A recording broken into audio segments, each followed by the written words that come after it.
Hello students. आज हम हमारे सिलेबस की फोर्थ यूनिट है electromagnetic induction, that is also popularly known as EMI and AC. इसमें दो पार्ट हैं, ईएमआई एंड एसी। तो हम इलेक्ट्रोमैग्नेटिक इंडक्शन इसका जो फर्स्ट चैप्टर है वो डिस्कस करेंगे और एक इम्पोर्टेंट यूनिट है ये कंपटीशन पॉइंट ऑफ व्यू से भी और बोर्ड पॉइंट ऑफ व्यू से भी। तो इलेक्ट्रोमैग्नेटिक इंडक्शन पढ़ने से पहले हम एक बार रिव्यू करते हैं कि हमने थर्ड यूनिट जब स्टार्ट की थी तो थर्ड यूनिट में हमने पढ़ा था ऑर्स्टेड एक्सपेरिमेंट।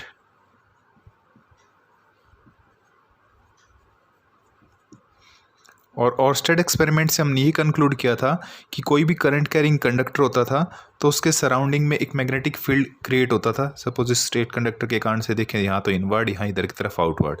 तो इस तरह से मैग्नेटिक फील्ड इसके सराउंडिंग में आ जाता था। कोई भी करंट कैरिंग कंडक्टर होता था उसके सराउंडिंग में, क्योंकि मैग्नेटिक कंपास डिफ्लेक्ट होती थी जब किसी करंट कैरिंग कंडक्टर के आपने नेबरहुड में रखा था। तो इसका मतलब ऑर्स्टेड का कंक्लूजन ये था कि जो करंट है, करंट का मतलब मूविंग चार्जेस इन मोशन, तो वो अपने साथ मैग्नेटिक फील्ड एसोसिएट करता है। मींस करंट के कारण से क्या आता है, मैग्नेटिक फील्ड आता है। ये ऑर्स्टेड ने बताया। अब क्योंकि फिजिक्स तो स्टडी है नेचर की, और नेचर के अंदर एक सिमिट्री रूल एग्जिस्ट करता है, तो सिमिट्री के अकॉर्डिंग साइंटिस्ट के दिमाग में ये पॉइंट कई बार स्ट्राइक करता रहा कि एज पर सिमिट्री, जैसे हमने ये कहा कि मूविंग चार्जेस मैग्नेटिक फील्ड को, मीन्स करंट के कारण से मैग्नेटिक फील्ड आता है, तो क्या उल्टा भी हो सकता है इसका? मीन्स इसका जो कन्वर्स है या इसका जो रिवर्स है वो भी ट्रू है क्या?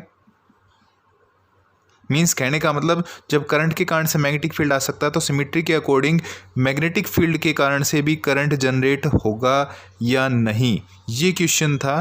तो इस क्वेश्चन के कई बार थ्योरेटिकल ग्राउंड पे सोच रहे थे, लेकिन इसके ऊपर कुछ साइंटिस्ट ने like Henry and Michael Faraday, Maxwell, इन्होंने काफ़ी वर्क किया और finally Michael Faraday and Henry were successful in establishing the fact that कि मैग्नेटिक फील्ड के वेरिएशन के कारण से भी करंट आ सकता है। मीन्स इसका रिवर्स भी हो सकता है। मीन्स इस क्वेश्चन का जो आंसर है दैट वाज यस। इसका मतलब ये हुआ कि मैग्नेटिक फील्ड के चेंज के कारण से, मैग्नेटिक फील्ड के वेरिएशन के कारण से करंट आ सकता है। मीन्स जैसे आप ये कह सकते हो कि इलेक्ट्रिक फील्ड और मैग्नेटिक फील्ड एक दूसरे के सिमेट्रिकल इफेक्ट होने चाहिए नेचर के अकॉर्डिंग। तो जैसे चार्ज रेस्ट पे होता है तो इलेक्ट्रिक फील्ड क्रिएट करता है, और चार्ज मोशन में आता है तो मैग्नेटिक फील्ड क्रिएट करता है। और जब करंट के कारण से मैग्नेटिक फील्ड आता है तो नेचर के सिमेट्री रूल के अकॉर्डिंग मैग्नेटिक फील्ड के कारण से भी करंट आना चाहिए। कई बार लोगों के दिमाग में ये बात चल रही थी, लेकिन इसको एक्सपेरिमेंटली एस्टेब्लिश किया माइकल फेराडे ने थ्रू हिज एक्सपेरिमेंट्स। लेकिन इस चीज़ को, इलेक्ट्रोमैग्नेटिक इंडक्शन को स्टडी करने से पहले हमें टर्म स्टडी करनी पड़ेगी, magnetic flux. Actually electromagnetic induction है क्या कि मैग्नेटिक फील्ड के कारण से इंडक्शन हुआ और उसके कारण से कैसे इफेक्ट आ गया, इलेक्ट्रिकल इफेक्ट। इसका मतलब ये हुआ कि ईएमएफ आपके पास प्रोड्यूस हो किसके कारण से, बाय द मैग्नेटिक फील्ड, तो वो आपके पास क्या कहलाएगा, इलेक्ट्रोमैग्नेटिक इंडक्शन कहलाएगा। इलेक्ट्रोमैग्नेटिक इंडक्शन अभी हम डेफिनेशन नहीं दे रहे हैं।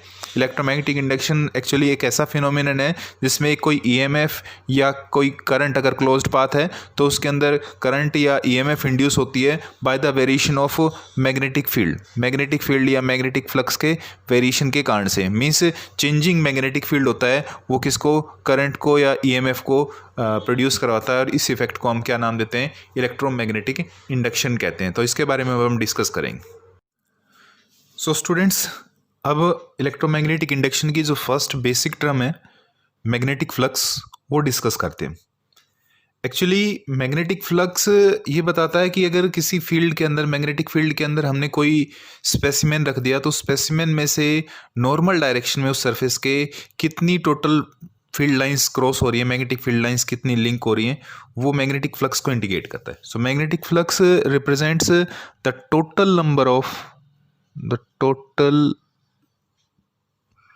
Number of magnetic lines of force magnetic lines या मैग्नेटिक फील्ड लाइंस कह दीजिए, magnetic field lines crossing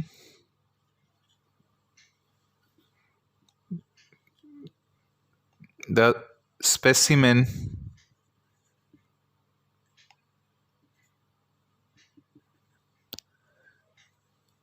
normally, that is along normal direction of area means along n cap। तो वो आपके पास मैग्नेटिक फ्लक्स को बताएगी और इसको हम फाई लेटर से लिखते हैं, ग्रीक का लेटर होता है फाई और बी इसके अंदर हमने क्या डाल दिया, सबस्क्रिप्ट में डाल दिया। ठीक है, अब अगर हम ये कहें कि हमारे पास सपोज ये कोई मैग्नेटिक फील्ड है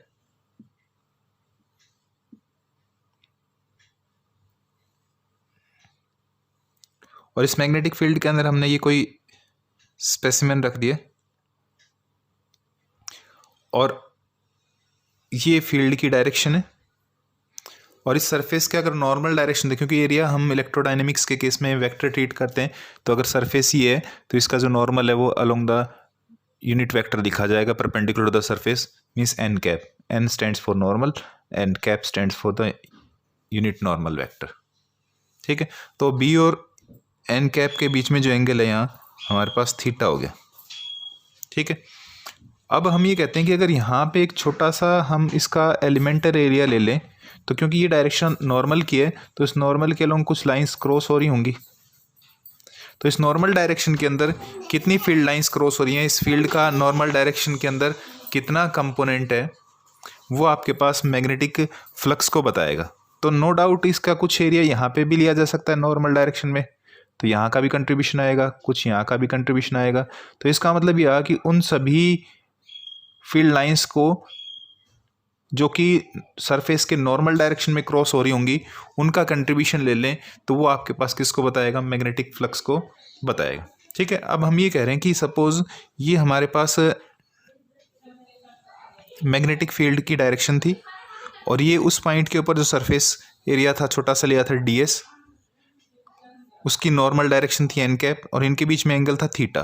तो इस मैग्नेटिक फील्ड क्योंकि एक वेक्टर क्वांटिटी, तो इस वेक्टर का इधर की तरफ इस नॉर्मल डायरेक्शन में जो कंपोनेंट होगा वो कितना होगा, बी कोस थीटा। और मैं यूनिट नॉर्मल एरिया लूँ तो उससे कितना जो कंट्रीब्यूशन निकल रहा होगा that will be B cos theta, क्योंकि नॉर्मल डायरेक्शन में, और यूनिट नॉर्मल लिया तो यूनिट वेक्टर का मैग्नीट्यूड कितना होता है, 1 होता है।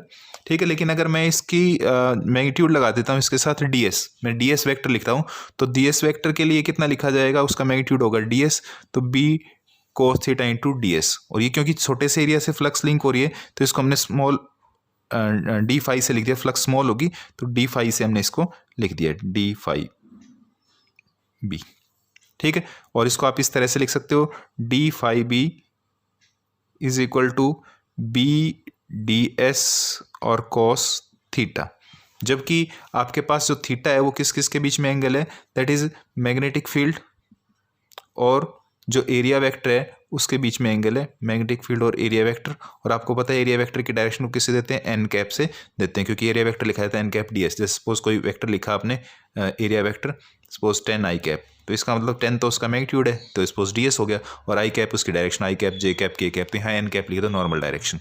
ठीक है, तो इसका मतलब ये हुआ कि डी फाई भी आपके पास लिखा जाएगा B D S cos theta से, equation number first.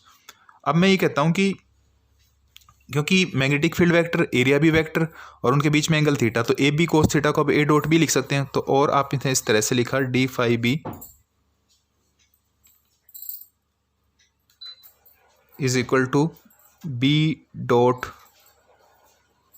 D S, B dot D S. अब क्योंकि यहाँ से फ्लक्स आई डी फाई तो यहाँ से भी आएगी, यहाँ से भी आएगी, सारी नॉर्मल डायरेक्शन है और नॉर्मल डायरेक्शन में जो टोटल फील्ड लाइंस क्रॉस हो रही हैं वो किसको बताएगा, फ्लक्स को। सो टोटल फ्लक्स कितनी आएगी आपके पास, so total flux that will be phi B is equal to, इन छोटी छोटी फ्लक्स का क्या होगा, जोड़, यहाँ से D phi 1 D phi 2 D phi 3 D phi 4 उन सब का जोड़ कर दे डी फाइज का। ठीक है, लेकिन आपने कहा है क्योंकि एज एरिया स्मॉल है तो एरिया स्मॉल है तो फ्लक्स भी क्या आएगी, स्मॉल। और आपको पता है कि स्मॉल क्वांटिटीज़ का जो सम होता है that is nothing but integration. इसका अल्लाह समीशन साइन को किस में चेंज कर दें, इंटीग्रेशन में। सो फाइव भी जो आपके पास आएगी दैट विल बी समीशन की जगह हम क्या लिख दें, इंटीग्रेशन। और डी फाइव बी की वैल्यू कितनी है, that is what, B dot D S. तो बी डॉट डी एस, ये आपके पास इक्वेशन नंबर हो गया सेकंड। ठीक है, तो इस तरह से हम मैग्नेटिक फ्लक्स जो है वो डॉट प्रोडक्ट आ गया। कैसा प्रोडक्ट आ गया, डॉट प्रोडक्ट।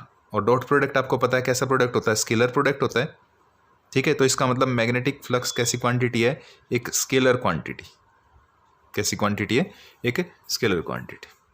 सो हमारे पास मैग्नेटिक फ्लक्स का जो एक्सप्रेशन बना था वो था phi B is equal to integral B dot D S. इसको हमने इक्वेशन नंबर सेकेंड बोल दिया था।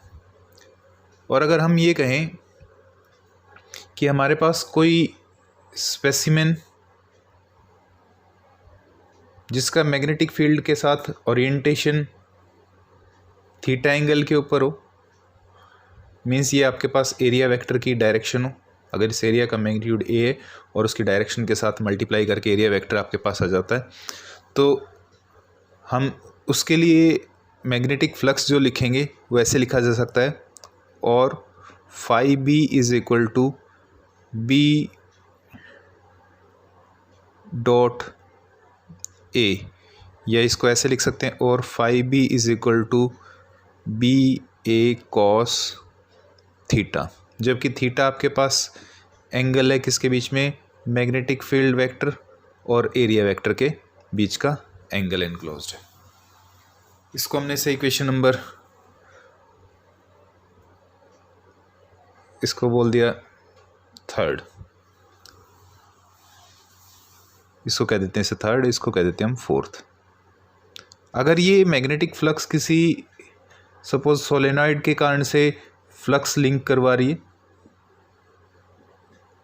तो हम ये कहेंगे कि अगर एक लूप के अंदर अगर एक टर्न या एक loop magnetic flux B dot A या बी ए कोस थीटा रखता है, तो अगर इसके अंदर नंबर ऑफ टर्न्स अगर एन हो तो that total flux will be phi is equal to N B A cos theta, उसका एन टाइम्स हो जाएगा। ठीक है, सही इक्वेशन नंबर आपके पास 5 हो गया। इसको हम ऐसे भी लिख सकते हैं, और phi is equal to N और बी डॉट ए। ठीक है, अगर आप मैग्नीट्यूड में लिखना चाहो तो N B A cos theta लिख सकते हैं। और अगर हमारे पास सपोज जो कॉइल है, सपोज कोई जनरेटर की कॉइल है किसी मैग्नेटिक फील्ड में मूव करेगी, तो उस कॉइल के अंदर अगर मान लो सपोज एन टर्न्स थे, ठीक है, और वो सपोज किसी एक्सिस के अबाउट ओरिएंटेशन कर रही है ओमेगा एंगुलर वेलोसिटी से, तो जो angular displacement theta is equal to at an instant omega T होता है, आपको पता है। तो हम इस तरह से भी लिख सकते हैं इसको, N B A cos theta लिखा था तो एन बी ए और कोस और थीटा की जगह हम लिख दें ओमेगा टी। ओमेगा आपके पास एंगुलर स्पीड ऑफ रोटेशन है उस कॉइल की।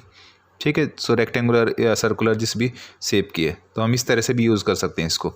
लेकिन जो मोर जनरली है वो आपके पास एक्सप्रेशन होगा phi is equal to B A cos theta या बी डॉट ए होगा। ठीक है, अब अगर हम यहाँ पे केस ले लेते हैं,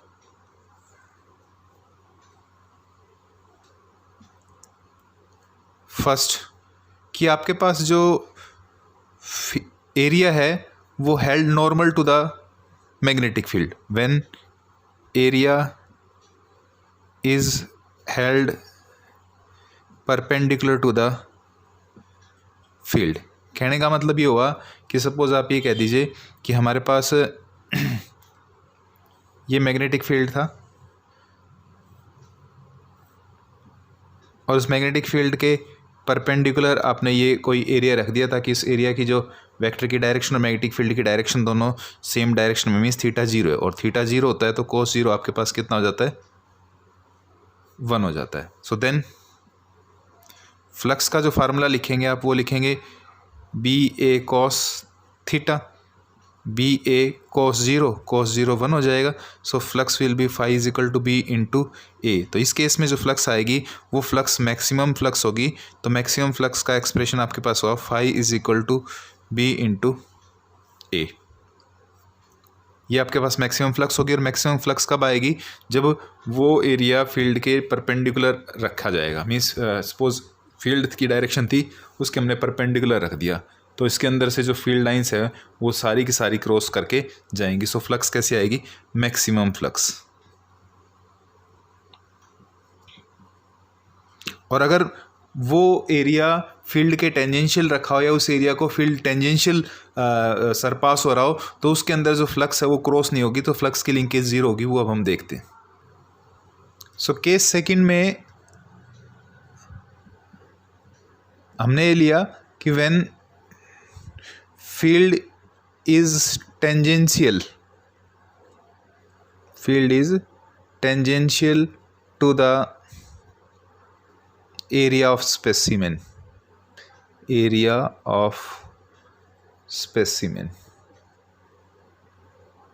ठीक है।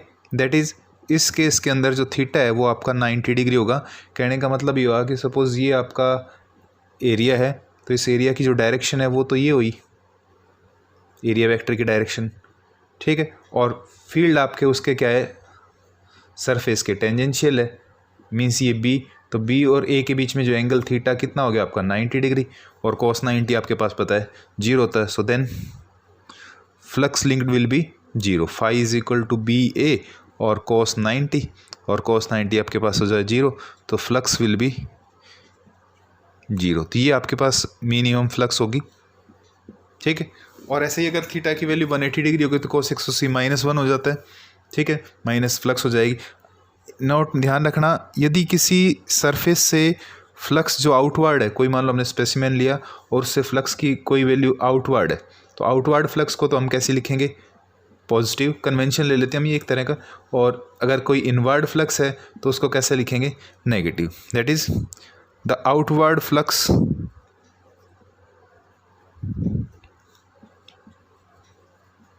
Is taken as positive while the inward flux may be taken as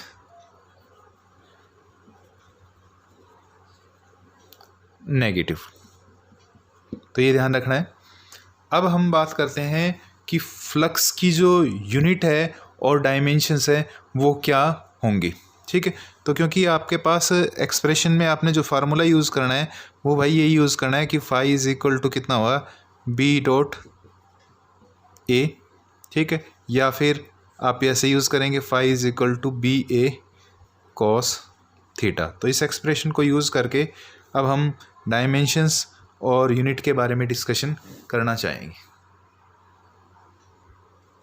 सो हम बात करते हैं यूनिट ऑफ मैग्नेटिक फ्लक्स की। तो मैग्नेटिक फ्लक्स की जो एसआई यूनिट है वो हमारे पास कहलाती है वेबर। WB से लिख देते हैं। और इसकी जो CGS यूनिट है उसको मैक्सवेल बोलते हैं। CGS यूनिट जो है वो होती है मैक्सवेल, MX लिख देते हैं। और मैक्सवेल और वेबर के बीच में रिलेशन है कि 1 weber is equal to 10⁸ maxwell. ये आपने ध्यान रखना है। अभी हम इसको बताएंगे कि कैसे। तो पहले तो हमने जब फ्लक्स का एक्सप्रेशन लिखा था वो लिखा था phi is equal to B A cos theta. और हम ये मान लेते कि हमारा जो एरिया है वो फील्ड के परपेंडिकुलर लाई कर रहा है। परपेंडिकुलर लाई करने का मतलब थीटा आपके पास कितना है? 0 डिग्री की। इधर की तरफ ही फील्ड है और इधर की तरफ ही क्या है? एरिया ओरिएंटेड था, ठीक है। तो cos 0 आपके पास कितना हो जाएगा? 1 हो जाएगा। So it means that flux की वैल्यू हुई phi is equal to B into A, ठीक है। अब हम कह रहे हैं कि फ्लक्स की यूनिट वेबर हो तो वेबर, जब हमारे पास एसआई सिस्टम की बात करेंगे तो एसआई सिस्टम के अंदर जो मैग्नेटिक फील्ड की यूनिट है वो क्या हो, टेस्ला, और एरिया की यूनिट क्या होगी, मीटर स्क्वायर। तो मैक्स फ्लक्स की यूनिट क्या कहलाएगी आपके पास, वेबर होगी। सो ये टर्म 1 वेबर होगी कब, जब मैग्नेटिक फील्ड आपका कितना हो, 1 टेस्ला, और एरिया कितना ले, 1 मीटर स्क्वायर, और थीटा इक्वल टू 0 का मतलब in a direction perpendicular to the field, in a direction perpendicular to the field, direction theta is equal to 0 का मतलब है डायरेक्शन परपेंडिकुलर टू फील्ड। ठीक है, तो इसका मतलब ये हुआ कि हम 1 मीटर स्क्वायर एरिया को किसी मैग्नेटिक फील्ड 1 टेस्ला में रखें और एरिया को इस तरह से ओरिएंट करें कि वो फील्ड के परपेंडिकुलर हो, तो उससे जितनी भी फ्लक्स लिंक करेगी वो फ्लक्स 1 वेबर होगी। सो आप ये कह सकते हो 1 weber is the magnetic flux, that is 1 weber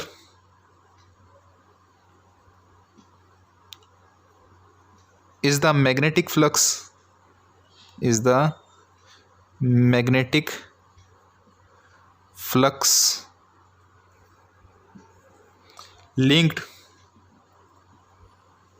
through an area of 1 meter square, through an area of 1 meter square held perpendicular to a magnetic field, held in a direction perpendicular to the magnetic field of strength कितनी, 1 Tesla.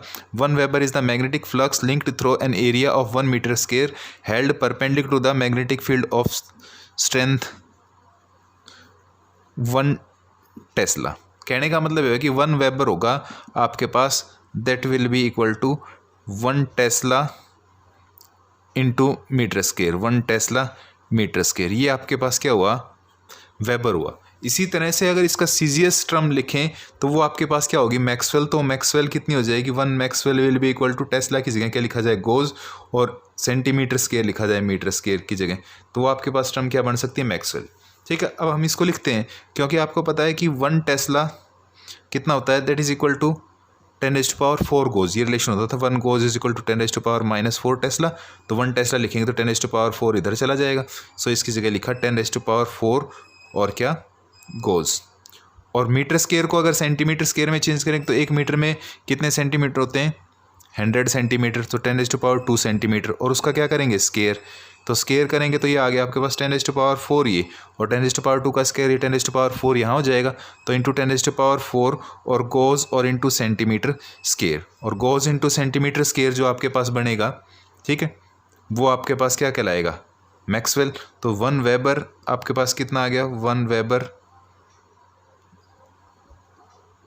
Is equal to 10⁻⁴ कितना हो गया, 8, और कितना goes centimetre square क्या बन गई, maxwell. तो 1 weber is equal to 10⁸ maxwell. ये रिलेशन होता है सीजीएस यूनिट और आपके पास ऐसा यूनिट मैग्नेटिक फ्लक्स की।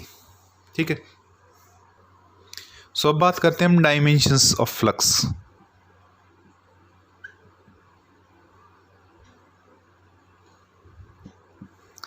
तो आपने फ्लक्स का एक्सप्रेशन लिखा था phi is equal to BA cos theta. ठीक है, हम यहाँ मैग्नेटिक फील्ड स्ट्रेंथ की जो इंडक्शन की डेफिनेशन 3rd यूनिट में यूज़ की थी वो यूज़ कर लेते हैं, क्योंकि हमारे पास फोर्स का फार्मूला होता है एज F, मैग्नेटिक फोर्स का formula F is equal to QVB।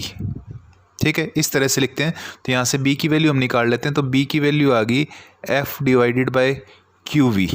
ठीक है, और यहाँ पे भी अगर फील्ड को परपेंडिकुलर लिख लें, हमारे पास कोस थीटा की वैल्यू, क्योंकि डायमेंशंस की बात करें तो थीटा डायमेंशनलेस टर्म होती है, तो कोई फ़र्क नहीं पड़ना अगर लिखते हैं तो भी कोई खास। So then phi is equal to B की भी जगह लिखें F बाई QV की डायमेंशन लिखी जाएगी, और एरिया, ठीक है, B की वैल्यू लिख दी F बाई QV एरिया और कॉस थीटा। ठीक है, तो अब हम डायमेंशंस लिखते हैं। फोर्स की डायमेंशंस क्या होती है, M1 L1 T-2, right. Area की डायमेंशंस होती है आपके पास L2, और चार्ज की डायमेंशंस क्या होती है AT, और वेलोसिटी की डायमेंशंस होती है LT माइनस वन।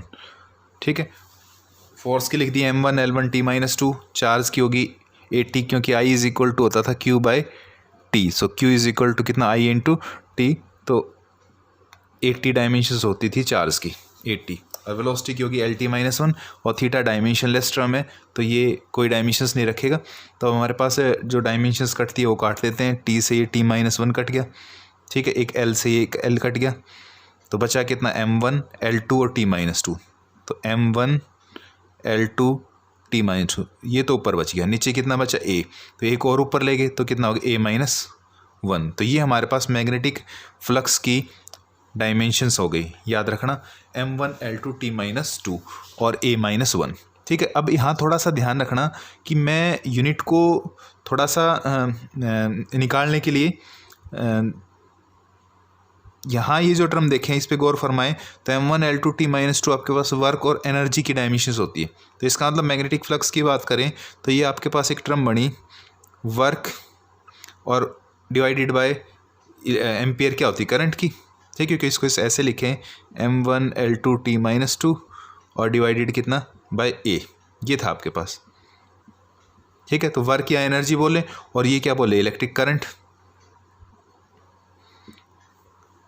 ठीक है, तो आप एक बार ये देखिए कि वर्क की तो यूनिट क्या होती है जूल और करंट की क्या होती है एम्पियर, और आपको पता है कि 1 एम्पियर जो होता है that is 1 coulomb per second.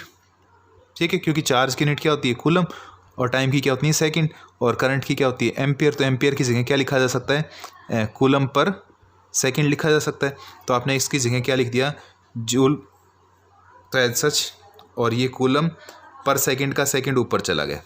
ठीक है, अब हमारे पास टर्म बन गई जूल पर कूलम, और आपको पता है इलेक्ट्रिक पोटेंशियल होता था वर्क डन पर नेट चार्ज, तो वर्क की यूनिट तो जूल और चार्ज की कूलम, तो जूल पर कूलम किसके लिए स्टैंड करता था इलेक्ट्रिक पोटेंशियल के लिए, इलेक्ट्रिक पोटेंशियल की यूनिट क्या होती है वोल्ट, तो इसका मतलब इसको क्या कहते हैं वोल्ट और साथ में क्या सेकंड, तो वोल्ट सेकंड आपके पास यूनिट बन गई किसकी मैग्नेटिक फ्लक्स की, मैग्नेटिक फ्लक्स की यूनिट क्या बनी वोल्ट सेकंड। याद रखिएगा इसको, वोल्ट सेकंड आपके पास किसकी यूनिट बन गई है मैग्नेटिक फ्लक्स की। इलेक्ट्रिक फ्लक्स की यूनिट होती थी याद हो तो आपको वोल्ट मीटर, क्या होती थी वोल्ट मीटर, दोनों ही स्केलर है मैग्नेटिक फ्लक्स भी और इलेक्ट्रिक फ्लक्स भी। इलेक्ट्रिक फ्लक्स की वोल्ट मीटर होती थी और मैग्नेटिक फ्लक्स की वोल्ट सेकंड। आपसे कोई पूछ सकता है कि name the physical quantity whose SI unit is volt second, ठीक है, तो वोल्ट मीटर आप पूछे तो इलेक्ट्रिक फ्लक्स होती है, लेकिन वोल्ट सेकंड पूछा तो क्या है मैग्नेटिक फ्लक्स होगी। ठीक है, तो आप ये चीज़ देख सकते हैं। नेक्स्ट था ये आपके पास पेज नंबर 6-7 जो भी था। अब हम Faraday's law of electromagnetic induction पढ़ने से पहले फैराडे ने जो एक्सपेरिमेंट कंडक्ट किए थे वो स्टडी करते हैं, और फैराडे अपने एक्सपेरिमेंट के बेसिस पे ये कंक्लूड करने में सक्सेसफुल रहा था कि मैग्नेटिक फील्ड के कारण से करंट आ सकता है, मीन्स ऑस्टेड का जो रिवर्स इफेक्ट है। उसने 3 तरह के एक्सपेरिमेंट कैरी आउट किए थे, हेनरी के भी एक्सपेरिमेंट उसके साथ में इंक्लूड है। एक तरह से तीनों एक्सपेरिमेंट को हम 1 बाय 1 डिस्कस करेंगे। तो पहला एक्सपेरिमेंट कहलाता है current induced by magnet, current induced by magnet. दूसरा होगा करंट इंड्यूस्ड बाय करंट, और तीसरा होगा current induced by varying current. तो उसने एक्चुअली करा क्या, उसने एक कोई कॉइल बना ली थी और उस कॉइल को उसने एक किसी सेंसिटिव गैल्वेनोमीटर से, आपको पता है गैल्वेनोमीटर डिफ्लेक्शन शो करता है from its null position towards left और राइट, यदि उसके एंड्स के अक्रॉस कुछ ईएमएफ अगर हो या कोई करंट पास हो। इस कॉइल को सपोज उसने नाम दे दिया C।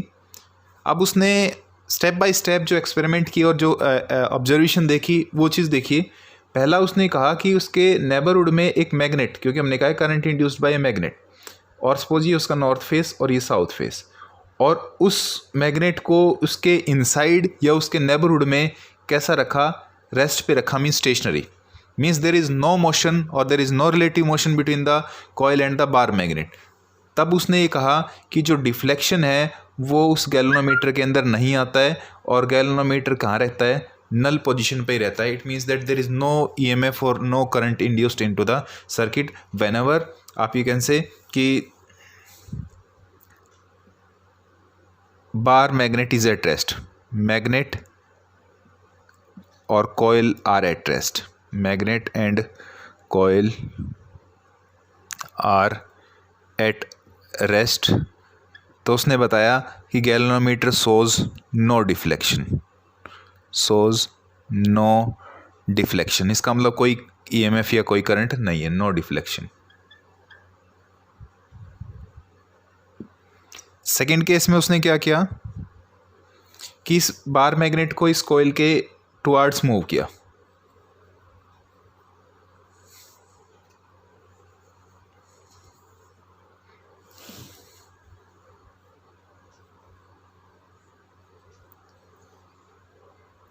और उसने देखा कि जो गैल्वेनोमीटर का जो पॉइंटर है, सिर्फ मैं इसको जी लिख देता हूँ, इसमें तो नल पे पॉइंट कर रहा था, और जब इसके मूव टुवर्ड्स नॉर्थ साउथ, जब इसके साथ मैग्नेटिक फ्लक्स तो लिंक कर रही होगी इसकी, ठीक है, नो डाउट इसके नज़दीक लेके जाएगा तो इसके जो क्रॉस सेक्शन में से फील्ड लाइंस क्रॉस कर रही होंगी उसका अमाउंट चेंज होगा, बढ़ेगा, उसके बाद डिस्कशन बाद में करेंगे। लेकिन उसने देखा जब इसकी तरफ ये मूव टुवर्ड्स,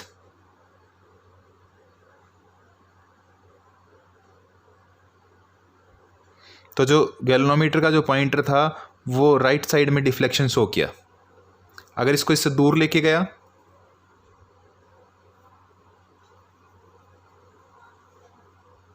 तब भी एक डिफ्लेक्शन आया मोमेंटरीली, वो किधर आया, उसके जस्ट अपोजिट डायरेक्शन के अंदर। अगर मूव्ड अवे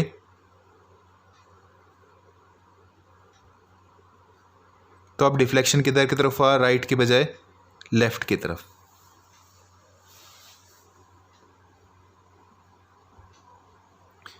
ऑब्वियसली हो क्या रहा होगा कि मैग्नेट और कॉयल तो वही है, लेकिन जैसे नज़दीक ला रहा है तो मैग्नेटिक फ्लक्स इसके साथ ज़्यादा लिंक कर रही होगी, दूर जा रहा है तो मैग्नेटिक फ्लक्स क्या हो रही होगी, कम हो रही होगी। यहाँ रेस्ट पे है तो मैग्नेटिक फ्लक्स चेंज नहीं हो रही होगी। लेकिन ये चीज़ हम बाद में एक्सप्लेन करेंगे, उस एक्सपेरिमेंट में जो डिस्कशन कर रहा है वो चीज़ बात देखिए कि जब बार मैग्नेट या कॉयल रेस्ट पे थी, कोई डिफ्लेक्शन नहीं था, मैग्नेट को मूव किया टुवर्ड्स या मैग्नेट को अवे मूव किया तो डिफ्लेक्शन था टुवर्ड्स राइट और लेफ़्ट। इसके बजाय उसने ऐसा अगर किया कि साउथ कर लिया और नज़दीक लेके गया तो डिफ्लेक्शन जो इसका आ रहा था राइट में आ रहा था तो वो लेफ़्ट में आता है, और साउथ दूर लेकर के गया और इसका डिफ्लेक्शन लेफ्ट में आया था तो वो राइट में, तो उसका उल्टा भी होता है, ठीक है। तो उसने ये देखा इस एक्सपेरिमेंट के बेसिस पे कि जब कोई रिलेटिव मोशन नहीं थी बार मैग्नेट और कॉइल के बीच में तो कोई भी करंट इंड्यूस नहीं हो रहा था, लेकिन जब भी मोशन होती है तो उसने ये एक टेम्परेरीली कंक्लूजन है, लास्ट कंक्लूजन फाइनल नहीं है, इसके बेसिस पे ये कंक्लूजन पे पहुंचा कि the relative motion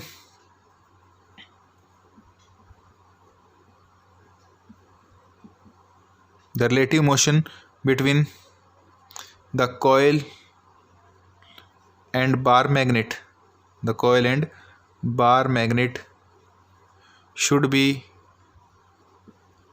the cause of, क्योंकि गैल्वेनोमीटर डिफ्लेक्शन शो कर रहा है इसका मतलब ईएमएफ इंड्यूस हो रही होगी, should be the cause of induced EMF और करंट, कि रिलेटिव मोशन होना चाहिए काज। बट लेटर ऑन इसके ही सेकेंड एक्सपेरिमेंट से ये चीज़ गलत प्रूव होगी कि भाई रिलेटिव मोशन है या मोशन है वो आपके पास एग्जैक्ट काज नहीं है किसका, इंड्यूस्ड ईएमएफ का, but that is the change of the magnetic flux. तो वो सेकेंड एक्सपेरिमेंट से पता चला, क्योंकि but it is not exactly the relative motion which induces EMF, which induces EMF, जो ईएमएफ इंड्यूस कर रहा हो, it is not exactly the relative motion which induces the EMF, whereas while the change of magnetic flux, change of magnetic flux do so. लेकिन ये conclusion उसने second experiment conduct करने के बाद वो उस पर पहुंच पाया था।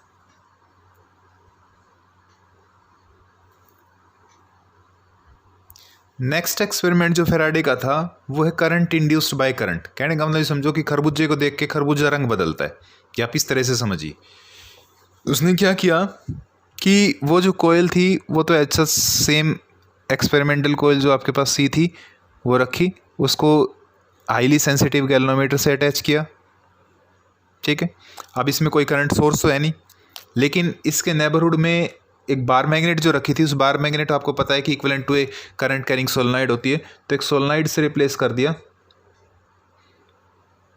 सर सोलेनॉइड की कोयल को हमने नाम दे दिया सी डैश, और इसको एक करंट सोर्स से कनेक्ट कर दिया,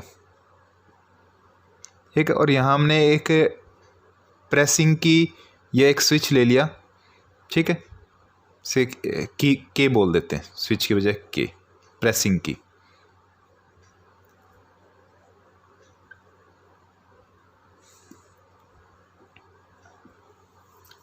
अब उसने जब की ओपन थी तो गैल्वेनोमीटर के अंदर कोई डिफ्लेक्शन नहीं था, लेकिन उसने क्या किया कि जब की को क्लोज किया, व्हेन की was pressed, just pressed,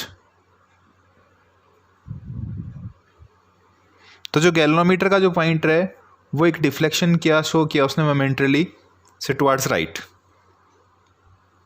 secondly उसने की को रिलीज किया, जैसे ही छोड़ा तो भी डिफ्लेक्शन उसके अपोजिट डायरेक्शन में ऑब्जर्व हुआ, लेकिन जब उसने की को प्रेस करके होल्ड रखा for some time so that the current saturates, then no deflection occurs. इसका मतलब ये हुआ कि जब इसके अंदर की को क्लोज करेगा, की को क्लोज करने से इस सर्किट के अंदर करंट चलेगा भी, और करंट चलेगा तो इसके साथ क्या होगी, मैग्नेटिक फ्लक्स लिंक करेगी, और वो मैग्नेटिक फ्लक्स किसको क्रॉस करेगी, इसको भी क्रॉस करेगी, ठीक है ना। तो इसके अंदर भी क्या हुआ, एक करंट इंड्यूस हुआ।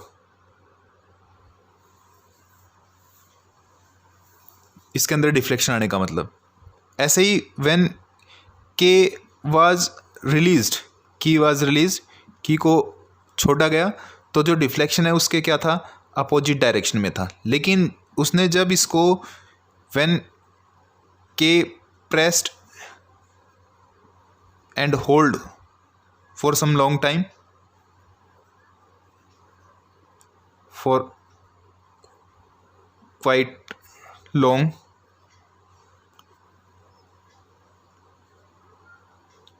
देन जो डिफ्लेक्शन है वो नल पे ही रहा, कोई डिफ्लेक्शन नहीं हुआ।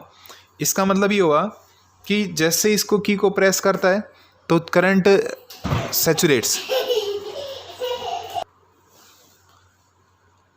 सो व्हेन की को जो प्रेस करके कुछ टाइम तक होल्ड रखते हैं तो करंट क्या हो जाता है, सैचुरेट हो जाता है, और करंट सैचुरेट हो जाता है तो जो मैग्नेटिक फ्लक्स इसके साथ लिंक कर रही होगी वो भी क्या हो जाती है, कांस्टेंट हो जाती है। जैसे की को प्रेस किया करंट राइज करेगा, और मैग्नेटिक फ्लक्स चेंज होगी तो मैग्नेटिक फ्लक्स इंक्रीज कर रही होगी।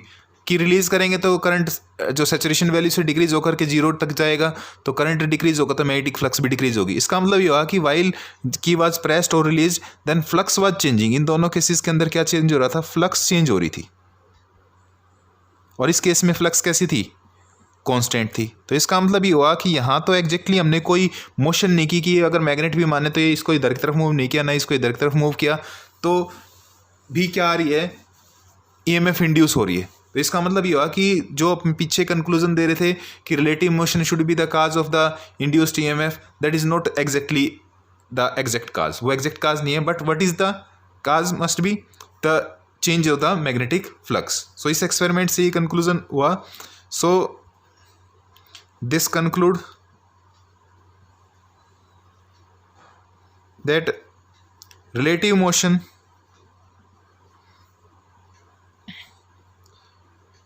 is not the cause of induced EMF.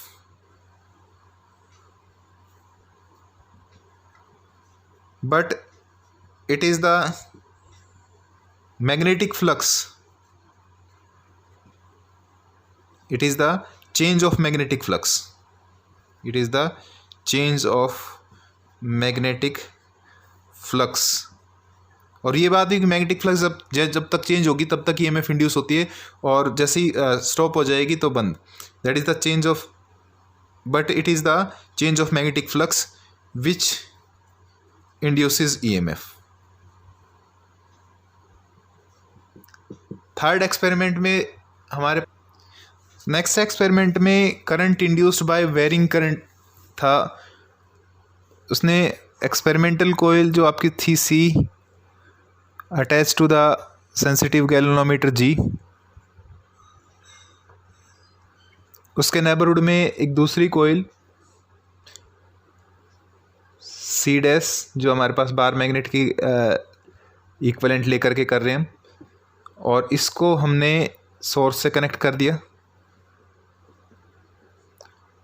और यहाँ एक की रख लेते हैं सपोज, और यहाँ एक ले लेते हैं हम रियोस्टेट. रियोस्टेट हम इसलिए यूज़ कर रहे हैं ताकि हम करंट की स्ट्रेंथ को क्या कर सकें, चेंज कर सकें. ठीक है. तो जैसे ही की क्लोज करते हैं तो इसके अंदर एक करंट कांस्टेंट मेंटेन हो जाएगा. जैसे की क्लोज करेंगे उस टाइम तक तो मोमेंटरीली डिफ्लेक्शन होगा, लेकिन जैसे ही hold for some time then no further change in the magnetic flux occurs. ठीक है. करंट कैसा हो जाएगा, कांस्टेंट हो जाएगा, और आपके पास कोई फर्दर मैग्नेटिक फ्लक्स का चेंज नहीं होता है. अब हमने क्या किया कि रियोस्टेट को चेंज करेंगे, तो क्या क्या आपको पता है कि I is equal to E by आपके पास होता है आर. रेजिस्टेंस की वैल्यू को चेंज करेंगे तो जो सेल करंट, इसका सेल करंट चेंज होगा. सेल करंट चेंज होगा तो आपके पास बी इज इक्वल टू, से आई मैं स्मॉल लिख देता हूँ, B is equal to mu N I होता है. तो करंट की वैल्यू चेंज होगी तो मैग्नेटिक बी चेंज होगा, और बी चेंज होगा तो कौन चेंज होगा, मैग्नेटिक फ्लक्स चेंज होगी. ठीक है. और आपके पास क्या होता है कि इसके अंदर एक करंट इंड्यूस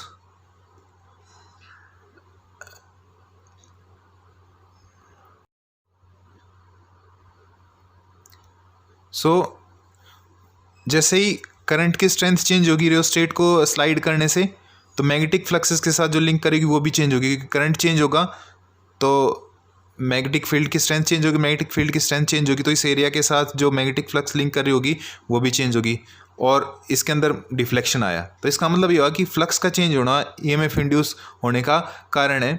आपके पास motion of the bar magnet या कोयल और बार मैग्नेट के बीच में रिलेटिव मोशन वो एग्जैक्टली काज नहीं है. तो इसका मतलब ये हुआ कि मैग्नेटिक फ्लक्स की चेंज के कारण से एक कोयल के अंदर करंट की स्ट्रेंथ चेंज होती है, तो उसके नेबरहुड कोयल के अंदर क्या होता है, ईएमएफ इंड्यूस होती है. मीन्स इसके अंदर यहाँ पे कोई करंट का सोर्स नहीं, एक्चुअल सोर्स, फिर भी क्या आ रहा है, इसके अंदर करंट आ रहा है, तो करंट इंड्यूस्ड करंट आता है. इस करंट को हम इंड्यूस्ड करंट कहेंगे, और इस फिनोमेनन को क्या कहेंगे, electromagnetic induction. So electromagnetic induction is the phenomenon of generation of an induced EMF, phenomenon of occurrence of an induced EMF, or you can say current अगर closed path है तो closed circuit है, is the phenomenon of occurrence of an induced EMF or current in a coil or circuit by the change of magnetic field strength या magnetic flux. और ये magnetic flux का change किन किन factor पे depend कर, phi is equal to N B A cos, आपने omega t या थीटा कहा था. बी फील्ड स्ट्रेंथ चेंज करे, करंट की स्ट्रेंथ को चेंज करके, एरिया की ओरिएंटेशन को चेंज करके, एंगुलर स्पीड को चेंज करके, किसी भी तरीके से मैग्नेटिक फ्लक्स चेंज होगी, और मैग्नेटिक फ्लक्स चेंज होगी तो ईएमएफ इंड्यूस होगी. And that was governed by the Faraday's law of electromagnetic induction, जो कि हम लेटर ऑन डिस्कस करेंगे.